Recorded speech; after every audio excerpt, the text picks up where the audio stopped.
Okay, fine. Now let me start solving the ninth problem here. Right, a train runs at a 45 km per hour. How far does it go in 6 seconds? Right, now they have given the speed which is in terms of 45 km per hour, right, and as well as time they have given. Time is going to be 6 seconds. What we need to find? We need to find the distance, right? So here we need to convert speed in terms of meter per second. Let us go with this way. The distance we need to find, distance is equal to speed into time, right? Speed into time. Now what is the speed? Speed is 45 km per hour. That I need to convert, right?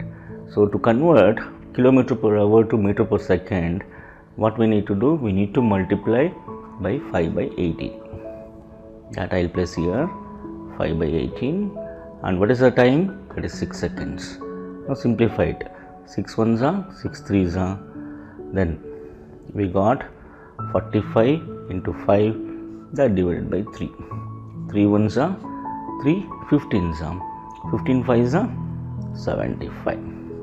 That the train which goes in 6 seconds is which covers a distance of 75 meter in 6 seconds. The answer here is